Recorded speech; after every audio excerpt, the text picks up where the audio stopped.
Hi guys, welcome to the second episode of You Should Know. Thank you kepada semua yang sedang menonton, yang sedang mendengar sekarang ni kan. I rasa korang memang OG sebab I rasa majority yang tengok sekarang ni mostly my friends, my close friends, orang-orang yang tengok I dekat TV, dekat RTM. So thank you very much. Sebelum I start apa-apa I nak cakap, I sangat appreciate korang punya support untuk tengok I punya podcast ni, You Should Know. Dan kalau korang nak, kalau boleh spread the words lah, tell everyone that sekarang ni kita ada podcast baru. Kita akan ketengahkan banyak topik yang macam-macam lah, macam yang menarik lah. So untuk hari ini, kalau sesiapa yang baru tengah tengok sekarang ni, I just nak bagi a little bit info pasal kita punya podcast lah. So You Should Know ni you boleh dengar dekat Spotify, kita ada Apple Podcast, and then you boleh follow juga dekat Instagram dengan TikTok kita. Kita akan bawakan macam clipping lah, because kat social media you tak boleh nak upload full kan. So kita akan bawa macam clipping. Kalau you nak tengok full, you pergi ke YouTube, You Should Know. And then kalau macam ada sebarang feedback ke, nak bagi comment, advice, you can email us. Ada nak nak suggest mana-mana host pula, mana-mana tetamu ke apa, you boleh email dekat youshouldknow@gmail.com. Kita ada provide semua info dekat dalam description box tu, nanti you check lah. Okay, ni I cakap saja, so nanti you guys boleh search. Maklumat kat ujung jari je kan. Okay, so we're gonna get straight to the point today. For the second episode today, kita ada dua orang tetamu yang kita bawakan ataupun terbangkan khas daripada negara jiran, tak jauh pun Indonesia. Kita ASEAN-kan serumpun. I rasa walaupun mereka datang daripada Indonesia, memandangkan kita serumpun, sebenarnya kita ada share tradition, value and beliefs yang sama. Nak pula kalau cakap kita sesama Muslim kan. Jadi I rasa sangat berbesar hati sebab I punya tetamu untuk episod kedua ni, aka my first guest dekat You Should Know podcast today. You should know about Marcel Siahan and Rima Melati Adams. Hi. It's an honor to have you guys here. Waalaikumsalam. Rima, sihat ke? Sihat, Alhamdulillah. Bila sampai dekat Malaysia ni? Pagi tadi. Oh, okay. Okay, welcome to Malaysia. I'm sure it's not your first time here. Definitely not. Definitely not. Bila last you sampai Malaysia? Few years back? Tak ada. Few months back? Few months ya. Few months back. 2 bulan lalu ya. Oh, ya ke? Yes, yeah. Oh, okay. So now you duduk stay around KL sajalah kan? Betul. Okay. So, kita nak tahu update terkini lah Marcel dengan Rima kan. Sebab you guys ada peminat yang sangat besar juga jumlahnya dekat Malaysia. Oh ya ke, Alhamdulillah. I would say I'm one of them because I follow you guys few years back. Memang I rasa you guys macam couple yang I would say ideal. Thank you. Untuk kita as Malaysian follow. And there's no like toxicity yang datang daripada you guys. This is from my POV lah. Thank you. From my POV. Okay, kita mula dengan Marcel dulu boleh? Boleh. Okay. Boleh. What's your latest update? Kongsi sikit. Update saya yang terakhir adalah baru saja mengeluarkan sebuah single. Itu muncul di bulan Ramadan kemarin. Ya, judulnya Tawakal. Ini juga lagu yang menurut saya pengalaman pertama, karena ini adalah bisa dibilang lagu spiritual, lagu religi pertama yang saya buat sendiri. Jadi dari liriknya, lalu kemudian line vokalnya juga, lalu kemudian arrangementnya juga saya memberikan sedikit arahan kepada arrangernya. Dan yang menarik sebetulnya adalah bagaimana ketika saya mendapatkan lirik itu. Jadi waktu itu saya mengantar Rima lagi ke salon. Okay. Wow. Jadi kalau berbicara mengenai hidayah kan, orang kalau berpikir wah ke satu tempat gitu ya, ke pinggir pantai, wah dia melihat alam, mencari hidayah, atau ke gunung gitu kan, meditating gitu kan, menunggu hidayah. Saya nggak di salon. Okay. Dan lagi melakukan yang namanya food reflexology. Yeah. Okay. Ya. Jadi tiba-tiba saya kepikir ada satu tema. Sebetulnya memang sudah ada dorongan untuk membuat lirik ya mengenai apapun yang ketuhanan lah ya. Tapi itu selalu maju mundur, belum pernah fix sampai benar-benar yakin saya tulis gitu. Sampai momen itu tiba-tiba saya langsung ambil handphone saya, langsung saya tulis, dan itu tidak sampai 30 menit liriknya dari awal sampai akhir semuanya selesai. Wow. Ya, itu juga saya nggak ngerti. Saya merasa seperti saatnya kayak lagi dipinjem gitu badan saya gitu. Nggak tahu tiba-tiba jadi. Lalu kemudian setelah pulang dari sana, kebetulan itu waktu itu di Bandung, pas saya lagi pulang ke rumah ke my hometown. Terus pulang ke Jakarta lagi, langsung udah janjian dengan my ranger gitu. Lalu kemudian dia membuatkan beberapa part dengan chords dan segala macam pakai gitar, lalu kemudian kita bertemu dan langsung masuk lirik-lirik itu kita masukkan dalam vocal line. Jadilah lagunya gitu. Well, it Jadi seems like dia punya flow tu macam, you know, because you nak tulis lagu tu kan ada banyak proses. Tak semestinya lirik dulu. Kadang-kadang you compose music dulu. Betul. Kan. Ada melodinya dulu. Ada melodi dulu. I mean, it depends on you punya preference kan. But this time round you macam like, you know, kalau you garis satu line tu dia straight je. Dia tak ada macam, sejujurnya juga pengalaman pertama biasanya sebelumnya adalah ada musik dulu biasanya. kan? Ya, karena saya terbiasa dari kecil itu nggak terlalu mendengarkan lagu tuh dari lirik sebetulnya. Saya lebih dengerinnya melodi atau rhythm karena saya juga main drum kan. Jadi ritmenya seperti apa, baru kemudian berpikir untuk nanti enaknya baru cari tema gitu. Nah ini kalau ini semua kayak temanya udah ada, langsung kemudian bersamaan dengan itu tinggal mencari chord, langsung jadi masuk. Nah sebelumnya musik dulu, baru kita compose vocal line-nya, baru cari lirik. Ini juga pengalaman pertama sebetulnya. Nah sambil juga beberapa bulan sebelumnya juga udah mengeluarkan single lagi, Kenangan Abadi judulnya. Itu juga single yang menjawab kerinduan lah. Jadi karena banyak yang minta, mana nih Marcel nggak keluarin single lagi dan sebagainya. Lalu kemudian juga ada keinginan untuk bagaimana supaya Marcel ini tetap stay relevant dengan kondisi industri musik dan juga ekosistemnya gitu. Gimana caranya supaya stay relevant?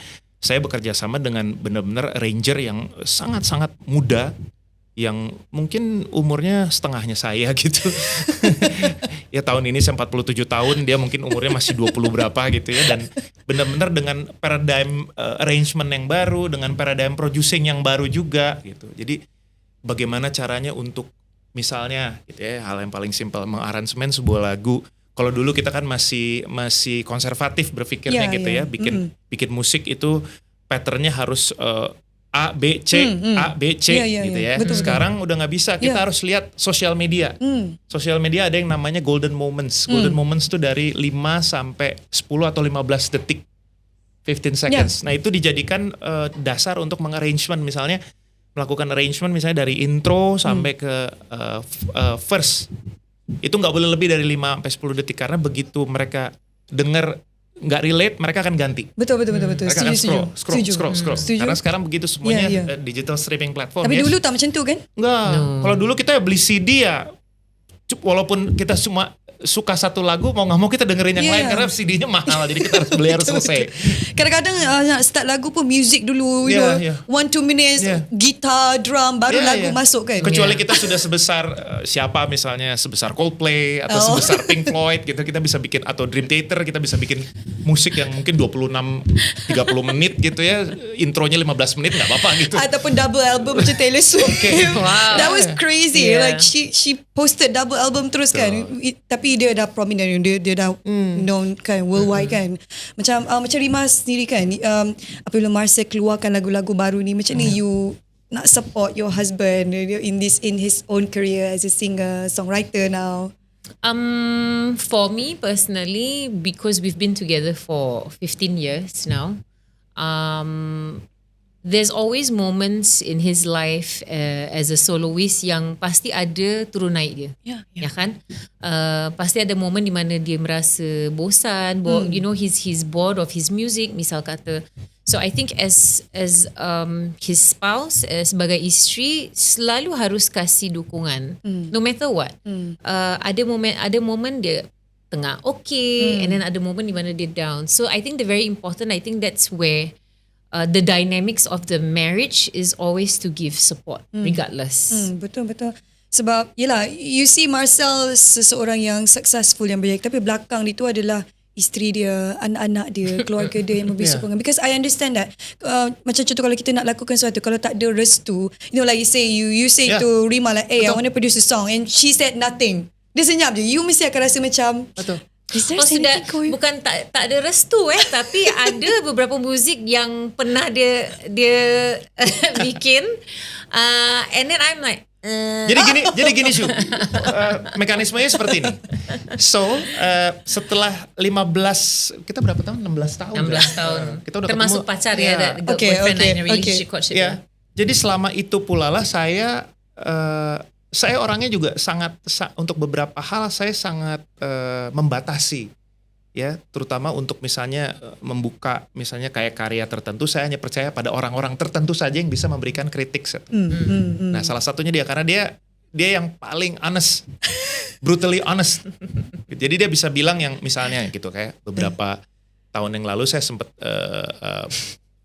merasa bahwa saya harus melakukan satu program maintenance untuk my vocal. Jadi saya latihan main klasik, nyanyi klasik. Jadi tenor. Oke. Ya, jadi tenor. Itu kan benar-benar kita back to basic, kita belajar lagi bernyanyi klasik dari nol, dari start. Bagaimana cara belting, bagaimana cara diaphragm, mass voice, head voice, semua kita belajar. Sampai di satu titik di mana saya merasa saya sudah tidak bisa lagi bernyanyi pop, karena semuanya sudah very classical. Kan kalau kita nyanyi klasik kan semuanya harus all out, semuanya note-nya harus duduk, harus benar-benar lurus semuanya gitu ya. Betul. Nah, cuman dia yang bilang, saya dengan bangganya dong, saya bangga kan. Nyanyi klasik. Bukan semua orang boleh nyanyi klasik nyanyi kan? Klasik. Biasa nyanyi Matinata, nyanyi Musika Prohibita, nyanyi Firasat aja gampang gitu kan. Tapi tiba-tiba, sayang, iya. Kamu, sorry ya, tapi ini Sila. kita. Kamu mulai kesini kok mulai agak kayak penyanyi kanto. Mulai kayak penyanyi kanto pop. Ya. Kamu memang mau nyanyi kanto pop atau apa ini? Jadi langsung saya, oke. Kenapa? Apa yang kamu rasain? Iya, kamu nyanyinya sudah nggak seperti dulu lagi. Kamu tidak bisa bernyanyi normal seperti penyanyi pop. Karena penyanyi pop itu memang yang membuat nyanyi pop itu sangat sulit adalah kita berada di tengah-tengah antara kita mau menyampaikan pesan, tapi kita juga sadar bahwa untuk menyampaikan pesan itu kendaraannya, the vehicle harus bagus, ya, nada-nadanya, arrangementnya harus bagus. Kadang-kadang kita suka bingung antara mana dulu nih, skillnya dulu yang mau kita kasih lihat atau pesannya sampai. Nah, kemarin itu gara-gara latihan vokal jadi semua teknik di kepala saya, karena very technical for him. Karena excited kan menemukan, wah udah ketemu nih. Karena dulu sebelumnya saya sempet yang latihan ini pertama show, ini sedih banget ini. Itu guru saya yang dulu tuh. Jadi di audisi kan, sebelum latihan sama beliau senior lah, vokalis juara bintang radio, juara bintang TV gitu. Dia tanya sama saya pas sudah di audisi, saya mau tanya, kamu sudah bikin berapa album? Waktu itu saya album ke-5. 5 ibu, 5 ya? Ya. Saya bingung loh, maksudnya saya kagum sama kamu. Kamu bisa bikin 5 album tapi nafas kamu, cara kamu bernafas itu masih salah besar. Oh my God. Saya kagum kamu bisa survive. Saya pikir kamu udah 5 album gini suara kamu udah rusak. Ayo. Ya Bu, itu yang mau saya pelajari. Terasa gimana seperti caranya. ditikam ya? Langsung saya merasa kecil. Semenjak itu saya belajar, tapi akhirnya kembali lagi. Karena dia bilang, sayang, kamu kayaknya udah harus mulai pelan-pelan sedikit cari lagu-lagu yang lebih pop. Kalau nggak bahaya nih. Kamu udah mulai nyanyi udah. Sebab Marcel dia tipe yang not possible to multitask. So kalau dia concentrate dengan misal kata satu hal yang menurut dia yang harus perbaiki, and then hal yang lain akan without tanpa sadar diistirahatkan dulu. Yes, correct. The Subconsciously. Exactly. Jadi tu terlupa. So the moment We are alike on that part.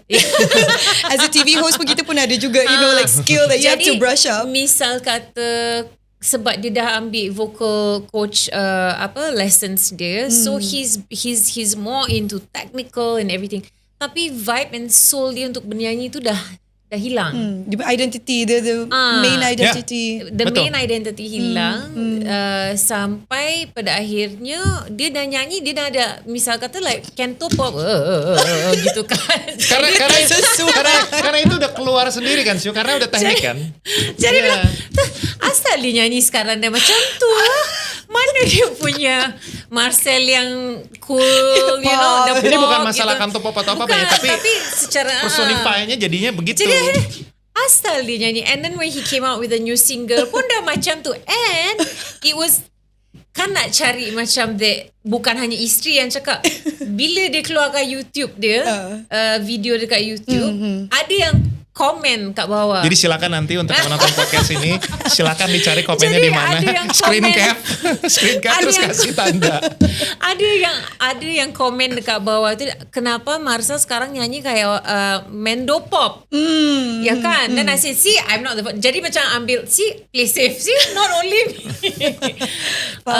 So eventually I had to tell him that I think in terms of technical wise, memang bagus untuk belajar, mendapatkan ilmu macam tu. Tapi at the same time, I think he needs to have that, he needs to know when he should actually use it totally and when he should not. Sebab I think at the end of the day, when you are a performer, sebab Rima sendiri kan bukan hanya sebagai isteri tapi selalu memposisikan diri Rima itu sebagai penonton.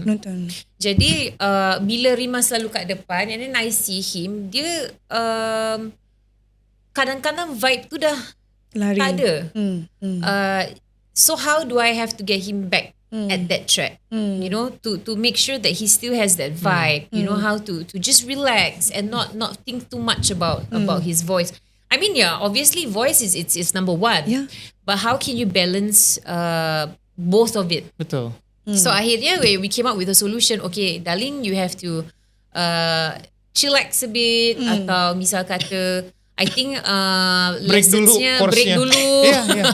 Jujur Atau itu. To clear the mind, To kan? clear, yeah. I know. Macam tu lah. Because sometimes bila you macam, just like you study, you know, macam bila you fokus kat satu topik tu, you tend to forget your points and you dah hafal sebelum ni Correct. kan. I faham apa you rasa. Yes. Because at some point I felt that as well. Yeah. Tapi pengkritik I tak ada spouse lah, I ada my friends and families lah to Yeah. say, you know. Yeah. Because itu penting tau, bond tu, so that you boleh improve yourself better from time Betul. to time. Tapi memang tak ada terfikir ke macam you nak pergi jump to like thoroughly classic song. Oh, gini sebetulnya memang ada impian ke arah sana. Jadi waktu ketika saya mengambil course ini pun bukan tanpa tujuan. Ya, walaupun bisa dibilang tadi Rima bilang tuh benar banget bahwa ini sebetulnya adalah berangkat dari ada satu pertanyaan, kenapa ya kok saya merasa ada yang kurang di satu titik gitu ya. Makanya tadi ketemu ternyata nafasnya masih belum benar gitu ya, dan akhirnya belajar lagi untuk jangan merasa paling bagus, jangan merasa paling wow, kamu masih belum apa-apa, kamu masih harus banyak belajar. Sambil ternyata juga sebenarnya lari dari kejenuhan itu tadi. Bayangkan dari 2002 kita menyanyikan hanya memuji sampai 2000, sekarang 2024. Ya. Jadi kalau aransemen itu tidak diubah mungkin saya udah gila. Ya, as much as I love that song, gitu ya. Gimana pun juga orang mengenal saya, sampai beberapa negara bisa kenal saya hanya gara-gara satu single itu, hanya memuji. Tapi bayangkan berapa juta kali saya nyanyikan itu. Jadi itu juga sebagian dari bagaimana untuk men-channel ulang atau mengembalikan lagi kepada purpose-nya Marcel mau apa sih? Nyanyi itu buat apa gitu ya. Walaupun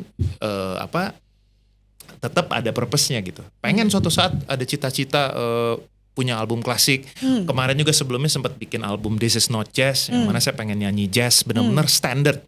Dan saya untuk beberapa hal cukup idealis gitu ya. Jadi kalau misalnya mau bikin album jazz ya, saya nggak mau yang pop jazz gitu. No, jazz, pop ya pop gitu. Elektronik.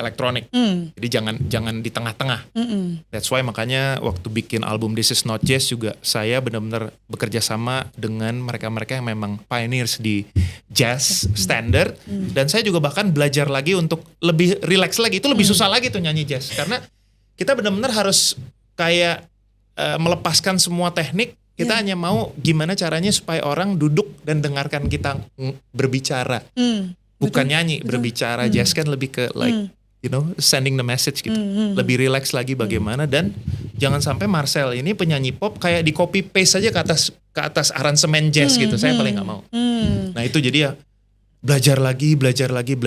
Itu pun bukan dengan tanpa cabaran ya. Maksudnya cobaannya banyak, dan saya juga tahu bahwa kekurangannya di sini, masih kurang di sini. Kembali lagi gitu kan. Ke istrinya. Gimana Ibu? Mungkin ada tanggapan? You see guys, even Marcel yang dah bertahun-tahun ada dalam industri pun masih lagi sentiasa memperbaiki teknik nyanyian beliau tentang kehidupan. Apatah lagi kita ni yang biasa kan. So I hope you guys can learn something from this interview, from You Should Know. You know, whenever you are berpijak di bumi yang nyata, you know, lagi banyak you belajar, lagi banyak you tak tahu sebenarnya, like you say just now, even untuk kita semua kan. Okay, macam Rima sendiri tadi you mention you punya breathing kan masa you mula-mula nyanyi dulu kan. So Rima, you active, you know, exercise, you do pounding classes, you teach pounding classes kan. Have you taken one? Yes, I have. But yes, I have. You did? Yeah. But Nice. I've tried pounding classes, but I'm more to Pilates now. Nice. Toning and you know, weight Beautiful, lift. yeah. So you ada tak tolong Marcel, you know, in exercise form, you know, to help him, to assist him with his breathing. Silakan Ibu tolong diceritakan Bu. Mesti ada. I nak korek ni daripada The Rima. beauty of marriage is that husbands never listen to wives. Oh my God. Do you guys agree? Let me rephrase that. Jadi usually kalau isteri cuba untuk memperbaiki apapun lah itu, usually dorang antara akan argue back, yes, and then tak nak dengar. Jadi better dengan guru lain lah. Faham. Sebab nanti pada akhir ada friction kan. Betul. So friction tu daripada escalating. So it's best that, darling, you go, I introduce you to another teacher. But of course it's not pound. Sebab pound it's a different it's a different sport, not sport, exercise altogether, workout altogether kan. Jadi kalau buat Marcel, kalau pound taklah membantu sangat dengan his everyday movement, correct. Jadi he himself dia lebih banyak ke functional training, bodyweight training, yoga. Membantu tak? Because I see you juga incorporate yoga in your pounding classes. I do. But no, not with me. Iya. Biasanya saya hanya Sebab kalau sempat dulu kita Rima mengajar dia yoga, bila nak adjust dia sakit sayang. Ya udah. Jadi mekanismenya gini Su, jangan datang dari dia kalau yoga. Yeah. Biar saya yang memang sayang saya perlu stretching yang seperti ini, misalnya sirsasana, misalnya gitu ya. Ini gimana posisinya yang benar? Gimana sirsasananya? Sirsasana. Salah. Salah ya? Gimana sih? Gimana? Sirsasana itu? Sirsasana hits tadi. Salah. Apa sih yang duduk itu? Bakasana ya? Oh salah. Bakasana. Sorry ini bisa di-cut malu-malu. Tak apa, original. Gak apa-apa. Salah. Saya bukan orang yoga. Iya. Bakasana. Gimana caranya? Nah, baru tanya. Tapi kalau dia yang duluan biasanya saya nanti dulu deh, bukan yang ini. Harus dari saya. Sebab kalau guru lain Mekanismenya tak gitu. boleh komplain kan. Iya. Kalau dia complain dia macam weird, you know, like Karena sakit Su, itu sakit. Oh, sakit, Stretching itu sakit. Jadi kalau udah sakit terus masih di Sebab itu kalau suami salah. isteri kan masih boleh argue Yeah, kan. I know. Boleh argue back. Tak boleh. Okey lah kita mengalah atau sebaliknya kan. Tapi kalau dengan guru kan atau dengan cikgu kan dia, you don't have a choice. Yeah, you don't have a choice. Betul, You don't have a choice. You got to do. And then at the same point, I mean this is general. Men tend to have yang tak nak malu. Kan? Kalau ego. Tak nak cakap ego nanti. Bukan berarti kita egois ya. I want ego in this Ego, context. correct. Yeah, you know, like Exactly. the nama you as a guy tu lah. I know. I Jadi understand what you're saying. and then kalau misalnya guru itu adalah atau cikgu itu adalah perempuan, and then dia of course have that, aku tak nak paisi, dia nak malu. Betul. So eventually he has to do it. So I let him be lah. Faham? Itu memang cara yang terbaik kan? So Memang. Itu pun mama guru pernah nangis juga karena stretching. Yeah, stretching. Nangis He benar keluar air mata. teared, yeah, he sakit teared. karena sakit kan. Oh, itu because sakit, Wah, because sakit. No, bukan tahan malu. Bukan. Sakit, ya. because you flexibility is yoga is kena Of course. flexible kan? Dulu ada No. Tak payah. Yoga, you don't have to be flexible. Is it? Justru for you to be flexible, you join yoga. Oh, it's the other way. I always have the mindset like you have to be flexible for you to No. start yoga. No. Because I sekarang ni macam I try banyak types of workout exercise. So I rasa macam reformer pilates macam yang Yes. paling suit with my needs, my wants. Correct. So I ada few people yang macam bila I pergi this pilates classes, they do yoga as well. So Right. they suggested me like, oh why not you try buat yoga juga. Lepas tu I fikir macam I'm not flexible. Like my hamstring macam boleh stretch to that extent saja. I cannot go any further. So macam mana I nak start? So mungkin advice from you kan, Yes. you pounding instructor. I'm sure you have vast knowledge in this. Still learning. Yeah. Still learning. So what are your advice untuk orang yang nak start yoga? I mean, You don't say that to your husband lah. You say this to our listeners. Kalau nak ikut kelas yoga, there are things that I'm putting myself back as a student before when I joined yoga. Based on experience was I always thought that going into a huge or massive class, I feel very intimidated with the crowd, you know, because you know that those people are going to yoga classes, diorang dah pro, dah terror, you know. And then kita yang beginners takut kalau tak boleh buat position macam ni, takut kena judge, right? Yeah. So I would suggest, if you can, I'm sure studios dekat sana ada tulisan basic yoga, ada level-levelnya. So choose that kind of classes first. And maybe if you can spare a little bit more on a private one-on-one, and then that would get you to actually know the poses when it says in Sanskrit. For you to understand when you go supaya into... nggak salah tadi Sirsasana dan Bakasana. Itu maksudnya. Marah orang yoga. Jadi, so there are options, but if you're a beginner and you feel intimidated in going to a class, especially if you do not have a friend to go with, then find out about classes, call the studio and say, is this a beginner's class? And usually, harusnya in yoga classes we don't judge. You know, if you cannot, so it's in our mind just sebenarnya kan. And if you cannot do the pose, you have every right to say, no, I don't want, no, I cannot. Or if the teacher were to come up to you and said, can I adjust you or can I touch you? And then at the same time, you have every right to say, I'm fine. And then, or when, like I mentioned, if you can spare a little bit more to have a one-on-one session with a yoga teacher, that's where you're much more comfortable. Jadi bila you masuk kat group class tu, you lebih comfortable, dah tahu. Oh, ini maksud dia. Oh, usually macam ni kelas dia. So it's and change that mindset that to join a yoga class, you have to be flexible. Actually, for you to be flexible, it's for you to join the yoga class because that's where the stretches are. Okay. Thank you, because you macam literally adjust my mindset about yoga, because initial thinking memang rasa macam I cannot join yoga, memang tak flexible because I grew up doing sports, not macam benda-benda yang boleh fleksiblekan diri I, banyak buat cardio, I'm not banyak flexible. berlari. No, when I'm you not. first started, or Even now? today.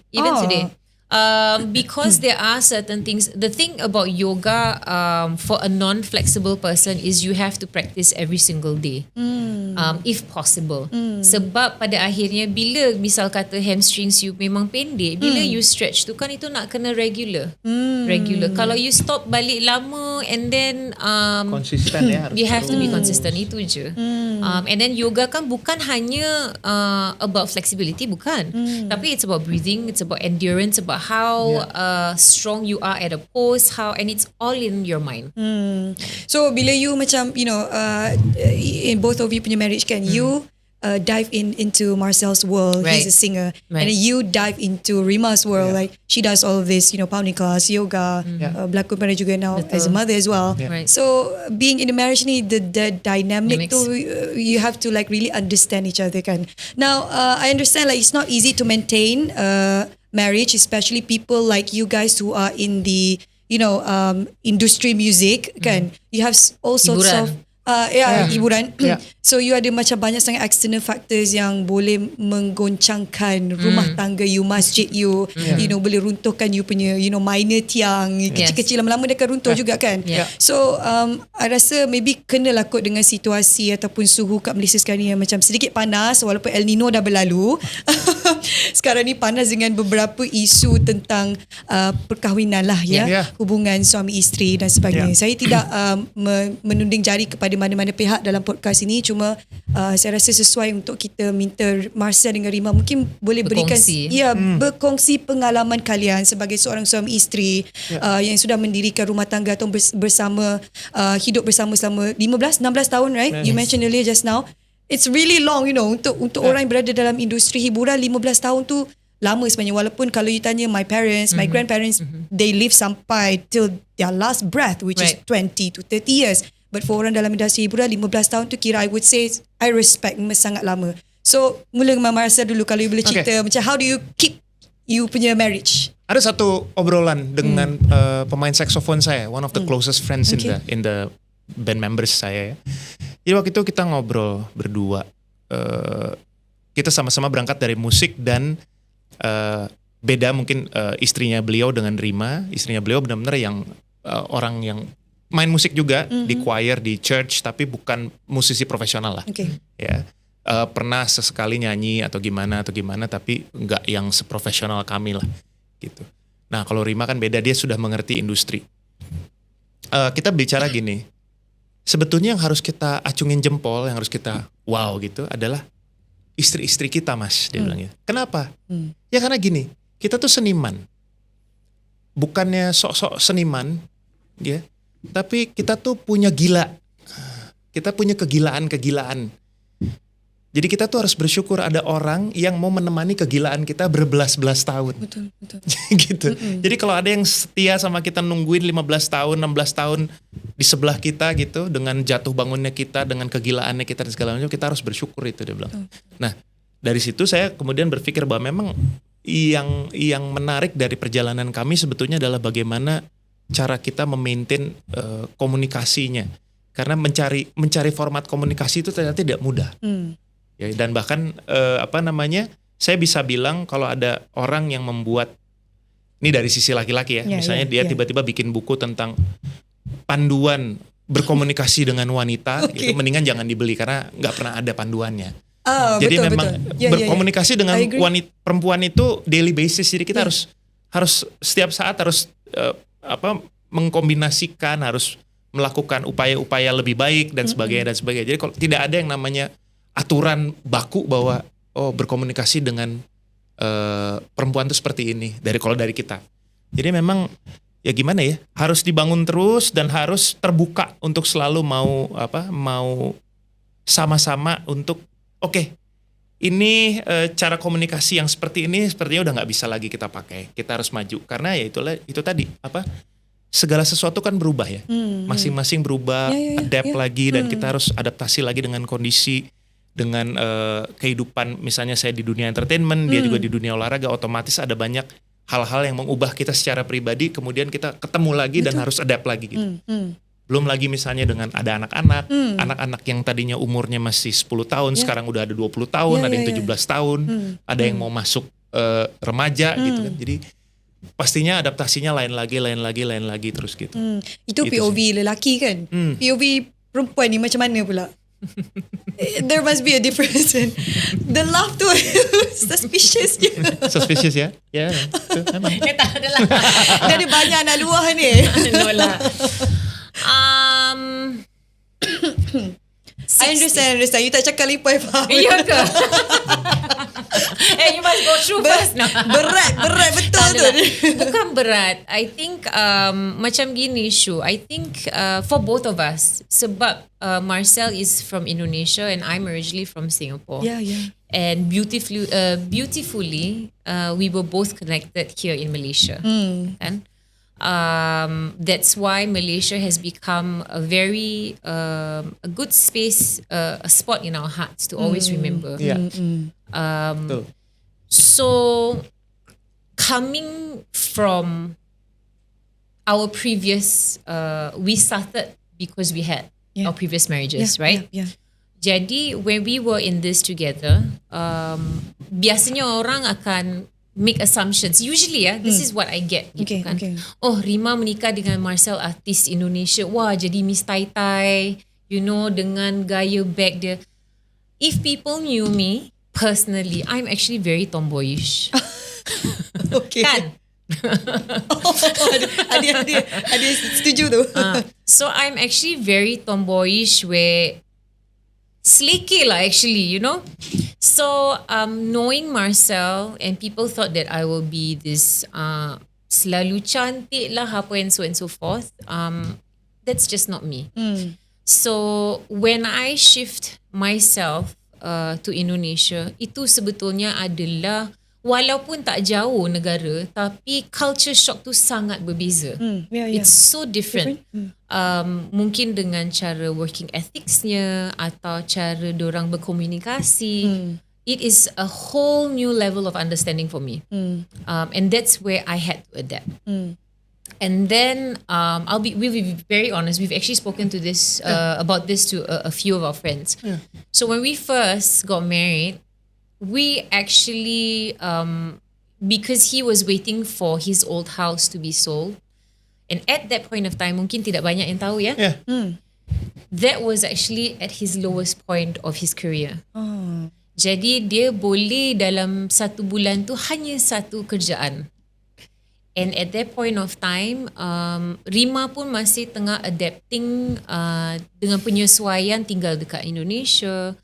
I was away from my firstborn, could not meet him. So there's just so many things going between us, our first few years of our marriage.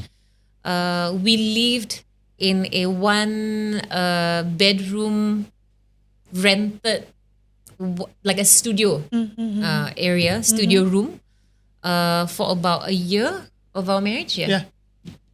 And then gaji yang dia dapat 1 bulan tu adalah gaji untuk dia punya driver.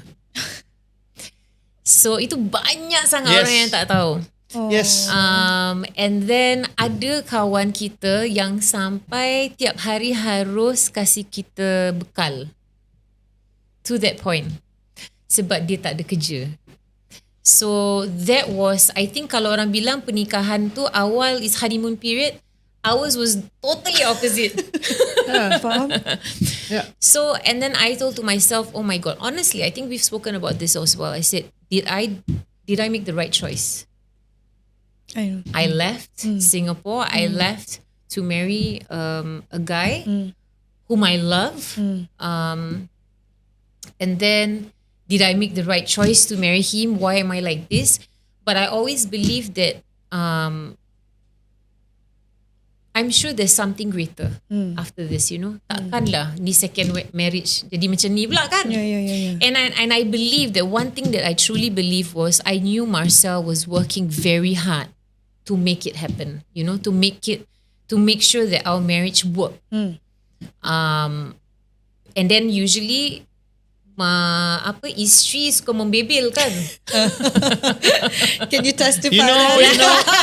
You know it's the meaning. We have few wives behind the camera. What's the meaning of membebel ya? Itu membebel tu apa? Nagging. He doesn't know. Bebel. Jadi asyik membebel. Jadi macam mana ni? No. So pada akhirnya dia membuat keputusan untuk menggantikan, bukan menyalahkan once again dengan anyone. Cuman I think sometimes we have to make a decision. It's just like how you're in in the corporate world, you know. If you're at one job, if it's not working out, you have to do something about it, right? So it's the same thing. Jadi pada akhirnya he made a decision to shift to another management and alhamdulillah the moment he changed to his management, bayangkan dulu New Year's itu adalah pekerjaan yang paling terwau untuk artis sebab diorang punya gaji is 2 kali ganda. Faham? Yes. So waktu tu Pertama kali tahun baru, tidak ada yang dulu tidak ada kerjaan sama sekali. So when change management tahun baru, it was 2 jobs back to back.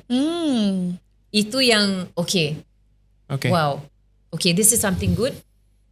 And then after that, cut the story short, membebel lagi. Sayang, we have to get out of this place. I'm going crazy. Sebab it's just really small kan. I said, we have 2 children. It's not possible. Pokoknya you dah dapat uang, you DP, you deposit dekat rumah gitu kan. Okay. That's what we did. So slowly we progressed. But at the same time, both of us were at the moment where we were changing. Attitude-wise, character-wise, meeting people, Communication is always key. However, regardless of how much communication you have, if one says no, this one will it will not, you know, it will not work. So I think at the end of the day, we came to a point where, hang on, if you're gonna change, how am I gonna adapt? And likewise, if I'm gonna change, how are you gonna adapt? So we talk things out. And then we kept on asking and telling ourselves, do we seriously want to end this? Do we really want to stop everything? We bought this. We have our children. Do you think? Nak divorce lagi ke? Nak start all over again? Ya Allah, malas lah. Faham. You know. So okay, kalau kita tak nak, let's make it work.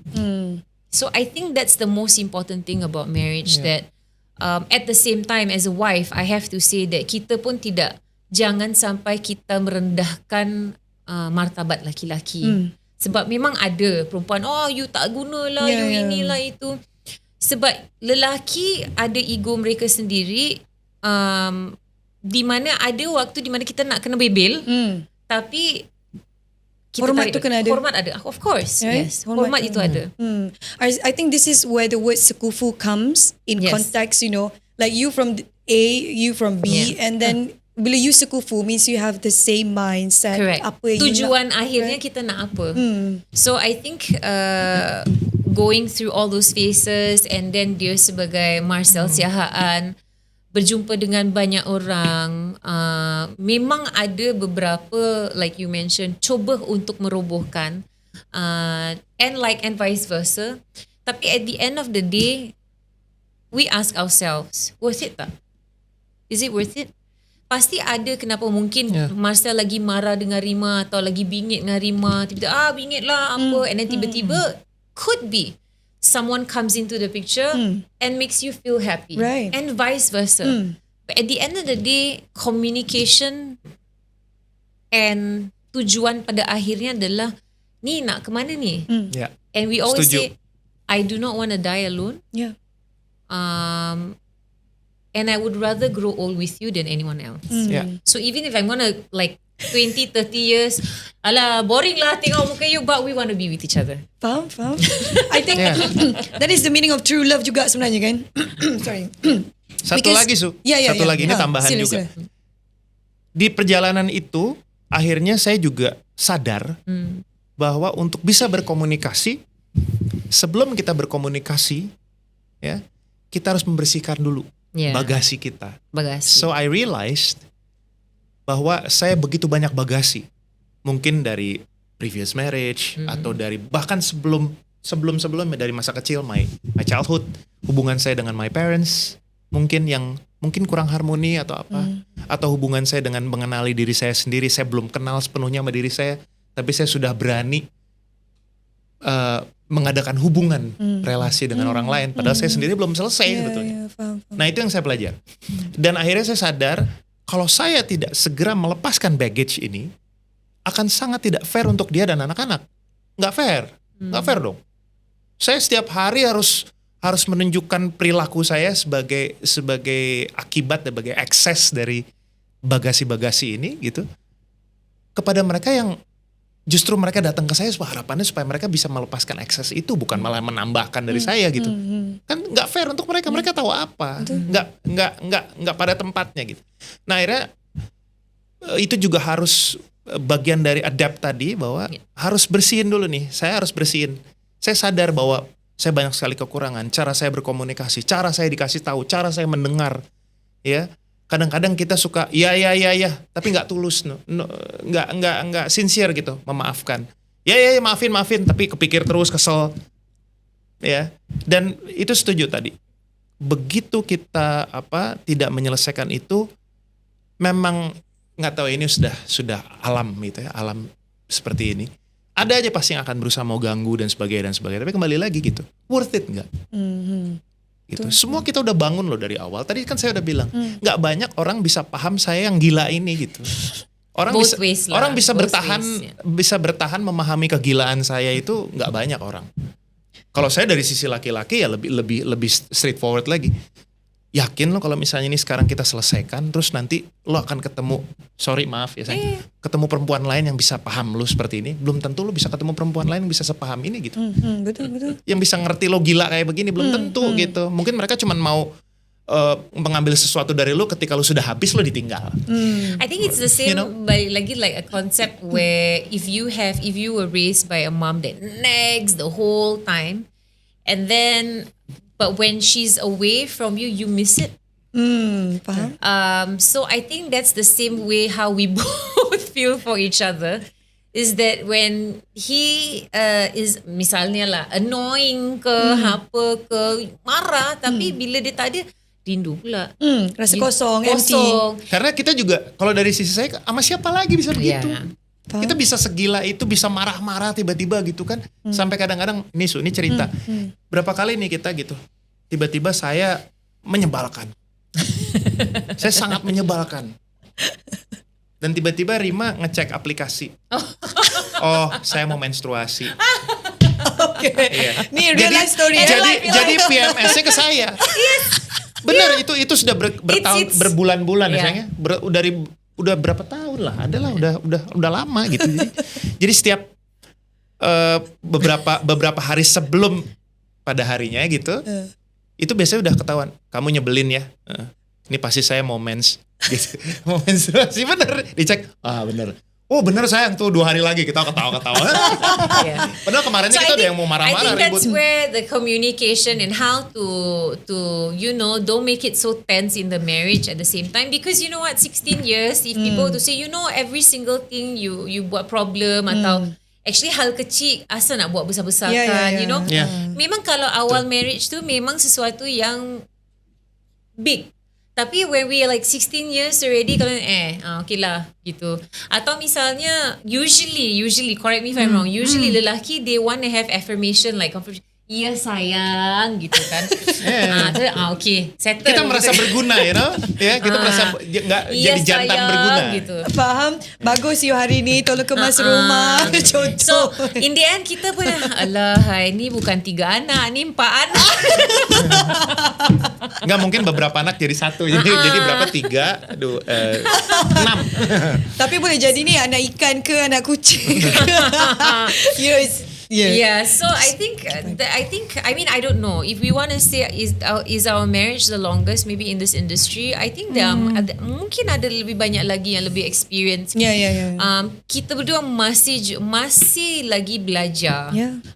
We don't know, maybe the next few years tiba-tiba dia berubah nak jadi apa ke, atau Rima tiba-tiba jadi tiba-tiba apa, mau jadi Batman gitu. Sebab sometimes memang influence untuk individually does not come from us but outside. External factors. Because that's where the influence comes from. Usually when suddenly you spark and suddenly you want to be this or be that, you have an idea about this and that. So and then that's where we communicate and talk. I said, you sure or not? I said, but darling, no lah, no need lah. I said, really? Yeah, okay, then balik lagi. And one thing good that I feel about us is we are able to receive critiques of each other. Okay. Marcel awal no, critics tak boleh. Oh iya. Enggak gampang saya. Tak gampang. Sebab Rima datang daripada keluarga atau mungkin dah terbiasa straightforward. You're more vocal of your emotion. Sedangkan saya keluarganya adalah kalau saya nggak suka, ya, misalnya saya nggak suka dengan tingkah laku seseorang, saya akan tunjukkan dengan gesture. Bukan yang ngomong. Dan nggak bagus juga karena tak semua mengerti. Betul, nggak semua ditunjukkan dengan gesture terus kemudian harus ngerti, dan saya frustrasi sendiri karena saya menganggap harusnya lu ngerti, lu semuanya ngerti, gue udah begini kok. Ternyata mereka nggak ngerti. Nah itu yang bikin saya makin frustrasi, makin takut, jadi makanya saya nggak mau lagi. Terutama ya alhamdulillah setelah menjalani komunikasi yang lebih baik dengan jatuh bangun itu, takutnya itu harus dikurangin karena takut itu awal dari kehancuran. Begitu udah mulai takut, nggak enak mau ngomong ini, aduh takut ini, mulailah nanti ya udah deh nggak bisa ngomong sama siapa deh. That's dari how situ it started, kan? Itu makanya takutnya itu jangan ada lagi, harus jadi benar-benar harus ya apa adanya aja, marah ya marah sampai tiba-tiba 2 hari lagi berarti. Udah tenang aja, kita percaya aja nanti 2 hari lagi selesai. Benar 2 hari ketawa-ketawa.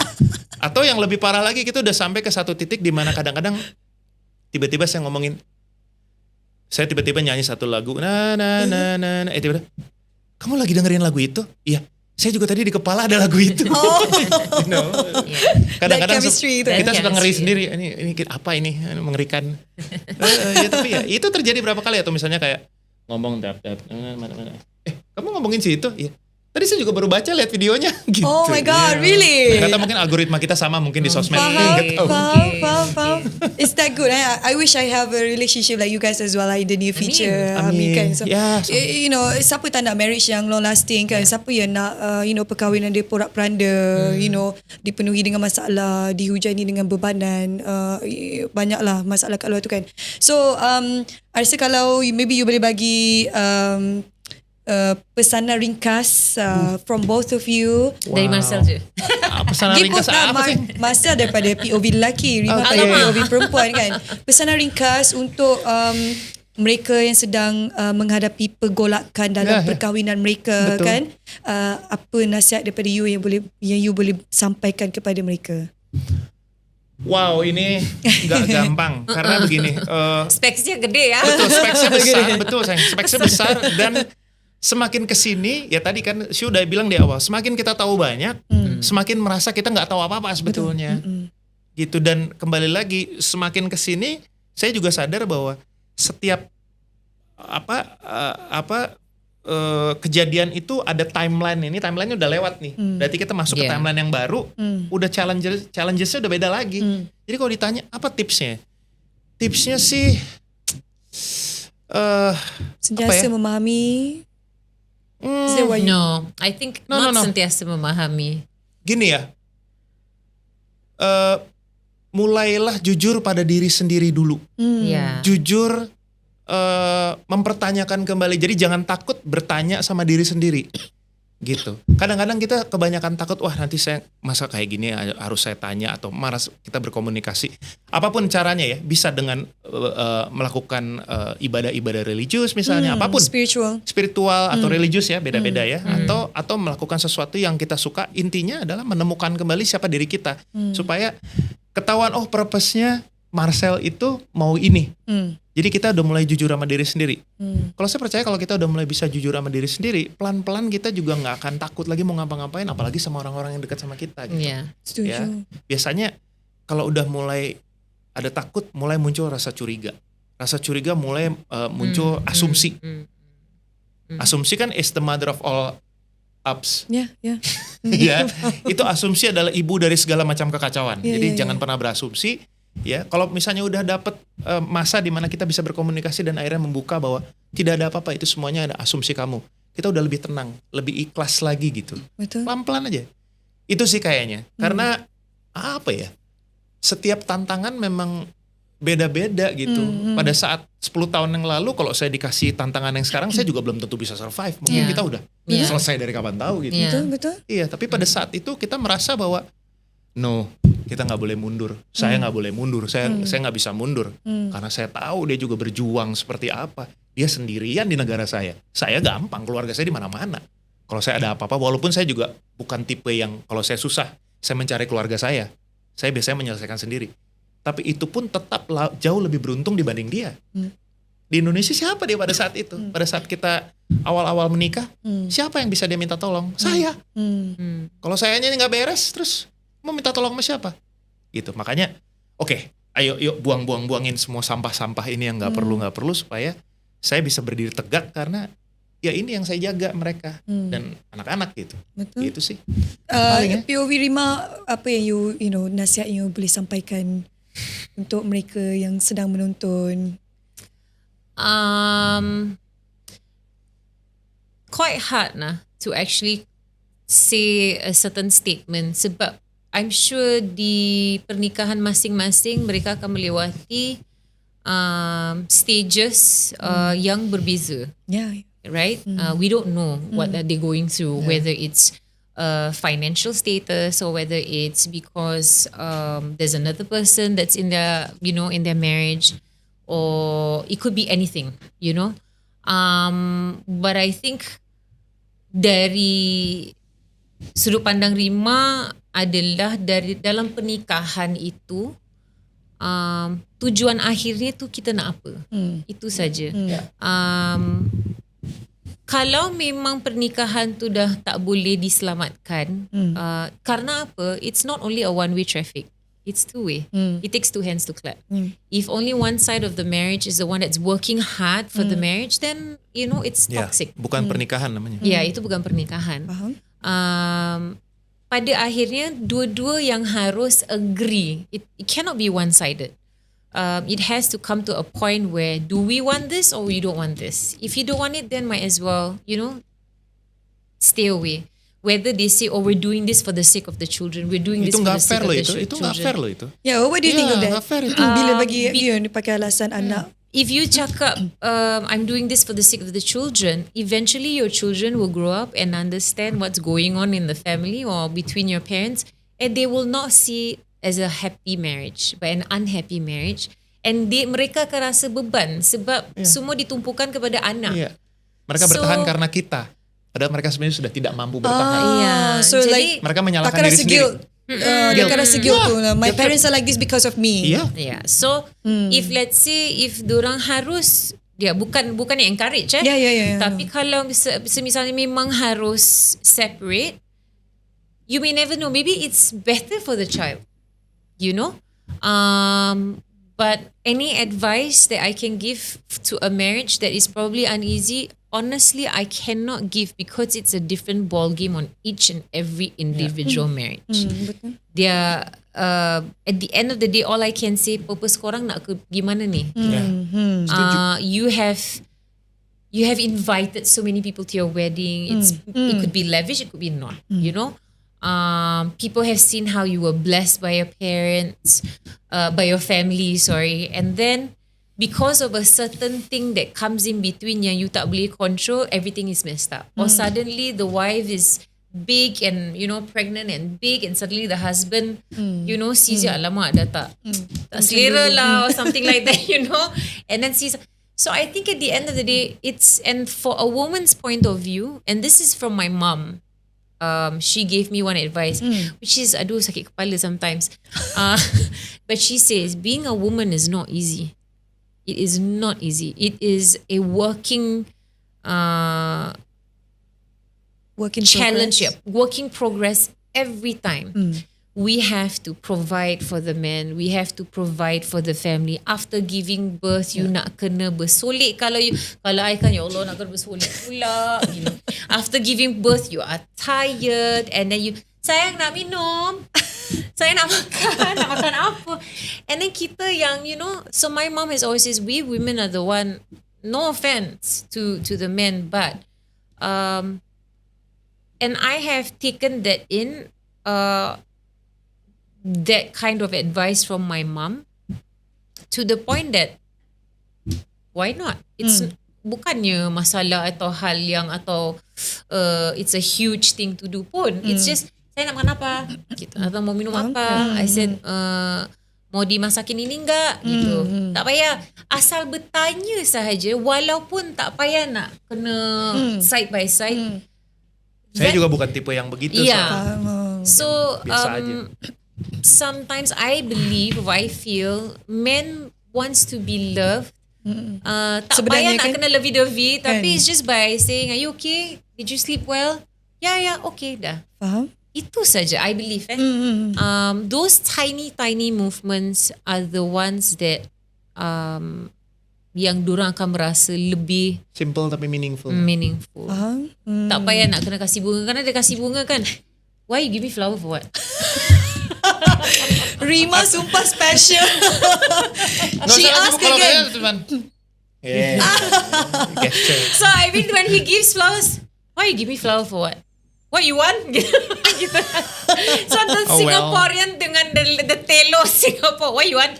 Enggak mau kasih bunga, emang enggak boleh? Enggak, kamu mau apa ini? So but he meant it. No, he wants to change. So he wants to show his appreciation to me. Oh, okay lah. And then suddenly you start thinking, what did he do this past few days? He wants to give me flowers. But now dia overthinking because you bagi dia bunga. So ya. So now tiba-tiba kita kalau kita laki-laki melihatnya perempuan itu bukan overthinking, visionary. Oh wow. beberapa langkah ke depan. That is a good word to kadang-kadang use kita now. belum sampai ke sana, tapi mereka sudah pikir ke sana. Kadang-kadang memberikan ideas buat kita. Oh, terima kasih atas ideas. Yeah, because overthinking macam dia ada macam negative connotation kan. So bila you tukar visionary aja visionary. Now it looks positive. That's how you're supposed to see marriages as well. You see it in a positive Karena manner. saya juga mengalami visionary-nya dia. Dan beberapa kali jujur menyelamatkan, bukan hanya menyelamatkan karir saya, tapi juga nyawa saya, jujur. Jadi kembali lagi, ini bukan satu kesalahan misalnya kita memiliki pasangan yang overthinking. Hanya kita perlu geser angle-nya sedikit. Kita pun harus memberikan kesempatan untuk angle itu bisa tetap jalan, tapi kita kasih adjustment sedikit. Enggak, bukan overthinking. Ada benernya kok. Cuman begini. Sama kayak misalnya awal komunikasi. Kalau saya terbiasa berkomunikasi sebagai, ya mungkin karena saya juga punya latar belakang misalnya komunikasi sebagai keluarga saya banyak kan lawyer. Jadi saya berbicara bernegosiasi, lalu juga sebagai mediator. Jadi kita tuh harus terbiasa membiasakan diri duduk mendengarkan orang, walaupun kita udah nggak sabar, kita udah tahu ujungnya di mana dia akan ngomong apa, kita udah tahu solusinya pun kita udah tahu sebelum dia baru ngomong 1-2 kata, kita udah tahu pasti begini dan benar gitu. Tapi kan kita harus sabar menunggu. Kita harus ngasih lihat gestur bahwa kita sabar menunggu dia berbicara, membiarkan dia meluahkan semua. Nah, sedangkan my dear wife itu yang intuisinya sangat tinggi. Jadi ketika dia tahu bahwa ini orang berbohong sayang, kamu mau ditipu sama dia? Iya, tenang. Biarkan saya melihat sendiri bahwa dia menipu saya. Biarin, gak apa-apa. Biarin aja, gak apa-apa. Kasih aja. Tapi kalau dia udah yang mukanya udah gitu terus dia pergi. Nah, sekarang udah mulai bisa nih. Sayang, tenang. Justru gini, kalau kita kasih ini kan jadi buka tips nih. Ini kalau kasih kesempatan, biarkan dia udah nggak jadi. Kalau kita kasih kesempatan, biarkan dia berbicara. Jadi kita tahu minimal gini. Ada perasaan di mana kalau kita menggunakan intuisi saja gitu ya, tanpa menggunakan nalar, rasio, itu akan jadi sangat subjektif. Dan itu juga nggak fair. Karena kadang-kadang untuk banyak hal kita perlu tahu dulu apa alasannya orang ini berbicara A, apa alasannya orang ini berbicara B, atau dia berbohong C. Kita pengen tahu alasannya apa. Tapi kalau kita dari awal udah bilang no, you're a liar, stop it. Udah dia akan mati dan mungkin dia akan timbul dendam sama kita. Merasa dibohongi. Dia juga, padahal saya maksudnya nggak ngomong begitu, tapi dia merasa dijudge. Gitu. Jadi kita selalu saling mengingatkan itu. Ada satu buku, The Book of Power, that teaches us that way. Kita saling ingetin itu. Makanya untuk beberapa hal misalnya gitu ya, saya ngajak dia supaya dia lihat saya ini gimana orangnya gitu. Atau kadang-kadang dia bilang oke. Dia karena udah kasih muka dari jauh gitu ya. Udah gitu. Tapi oke, kasih saya momen biar saya ngobrol dulu. Jadi saya bisa kasih advice atau apa. Tapi ya itulah, akhirnya kita bisa menempatkan posisi yang satu dengan intuisinya, satu dengan kemampuan untuk kita duduk dulu, santai dulu, ngobrol dulu gitu ya. Faham? Okay, ini antara teknik lah yang dikongsikan oleh Marcel dan juga Rima. I would say, I want to say thank you very much because you guys thank you for datang having us all the way from Indonesia. I know you guys ada urusan juga kat sini, but thank you for being our guest dalam podcast You Should Know. So I hope you guys semua yang menonton ataupun mendengar ni tahulah you dapat belajar. Rasa banyak sebenarnya yang kita boleh belajar hari ni dalam podcast daripada Marcel, daripada Rima secara peribadi kan. Okay, sekali lagi kita nak ulang suara. Jangan lupa kalau nak ikuti semua program ataupun buat bicara gitu. Macam RTM pula kan. kalau nak follow podcast kita ni boleh pergi ke YouTube, You Should Know. Lepas tu kita juga ada dekat Spotify, kita ada dekat Apple Podcast, and then you boleh follow kita punya Instagram ataupun TikTok lah. Apa-apa boleh email kat youshouldknow@gmail.com. Kalau ada sebarang maklum balas ke feedback, komen ke apa-apa, cadangan, boleh terus emailkan ke kami di youshouldknow@gmail.com. So I think that's it for today. Thank you again, Marcel and Rima. Thank you so much for having us. Yeah. Sure, thank you. Kalau ada tersilap, salah salah maaf bicara sebelum. Exactly. Sebelum kena apa-apa. I know what you mean because ni macam dekat online platform. Yes. So please kalau korang ada rasa macam apa-apa yang tak not faham. intentional. It's not intentional. I bagi disclaimer siap-siap. Kalau you nak post apa-apa, make sure you ada context, jadi seseorang pengguna media sosial yang bertanggungjawab, sebab kadang-kadang kalau you ambil keratan-keratan tu nanti orang akan speculate kan. Dia orang cakap Marcel ni apa ni datang kat podcast Malaysia macam ni pula ke Rima ke apa kan. Because I ask advice for marriage from you guys and that topic is quite hot dekat Malaysia sekarang ni. So please jadi pengguna media sosial yang bertanggungjawab. Thank you for watching and listening. You should know. Till our next episode. Okay, bye bye.